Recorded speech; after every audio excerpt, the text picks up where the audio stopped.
بعد ضم زياج للوداد نفذت التذاكر المباراة الديربي قبل موعدها. ديربي الحسم يقترب، الوداد يرفع وتيرة التحضيرات لموقعة محمد الخامس. بدر بنون يحسم موقفه من المشاركة في الديربي الرجاء الوداد، تحديد تنقيط إبراهيم دياز في الكلاسيكو أمام برشلونة.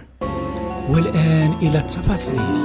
بعد انضمام حكيم زياج إلى نادي الوداد الرياضي، عرف إقبال تذاكر مباراة الديربي أمام الرجاء ارتفاع كبير، بحيث تم بيع جميع التذاكر المخصصة للجمهور الفريق الأحمر في الوقت وجيز. وحسب المعطيات المتوفرة، فالإقبال الكبير من الجماهير الودادية راجع للنتائج الإيجابية التي حققها الفريق في بداية الموسم، إضافة إلى الأجواء الحماسية التي خلقها الإعلان التعاقد مع زياج. مصادر أكدت أن حضور زياج في الديربي المنتظر ساهم بشكل واضح في الإقبال الكبير على التذاكر، خصوصا أن الجماهير متحمسة تشوف نجم المنتخب الوطني في الملعب محمد الخامس. المباراة غادي تجرى يوم الأربعاء القادم بملعب محمد الخامس بالدار البيضاء، ابتداء من الساعة 8 ليلا برسم الجولة الخامسة من البطولة الوطنية.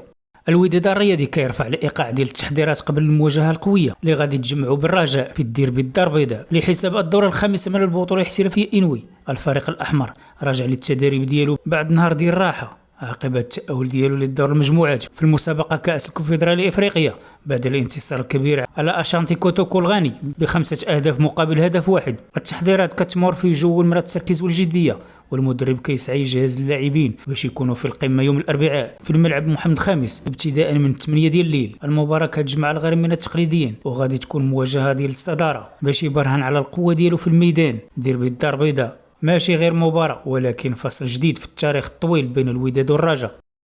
بدر بنون عميد الفريق الرجاء الرياضي طمأن الجماهير النسور قبل الديربي الأربعاء ضد الوداد الرياضي بعد ما أكد أنه غادي يكون حاضر في الموعد الكبير. بنون أوضح في تصريح إعلامي أنه في الماتش أولمبيك تشيرا حس بشوية ديال الألم، وطلب من المدرب فاضلو غير باش ما يتفقمش الوضع ويكون جاهز للمواجهة المرتقبة. وقال القائد الرجاوي الألم كان خفيف وهذا التبديل كان احترازي فقط، وغادي نكون إن شاء الله في الموعد ضد الوداد. تصريح بنون جاب ارتياح كبير في صفوف الجماهير الرجاوية اللي كيعرفوا القيمة ديالو في الدفاع، خصوصا في الماتش بحال الديربي اللي كيعني بزاف للرجاء والوداد معا. الرجاء كيتسناو بنون يكون واحد من الركائز الأساسية، وغادي يكون الحضور ديالو دعم قوي للفريق في معركة محمد الخامس.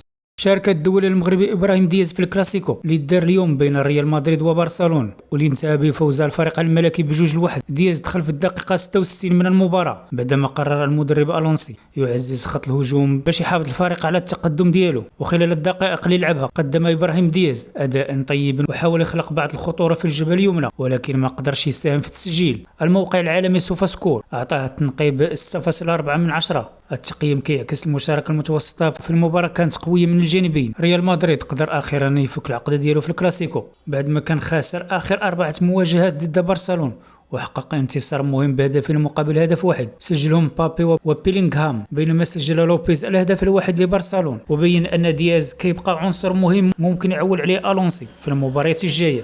ولو وصلتي حتى لهنا لا تنسى دعمنا باللايك والاشتراك في القناة ليصلك كل جديد.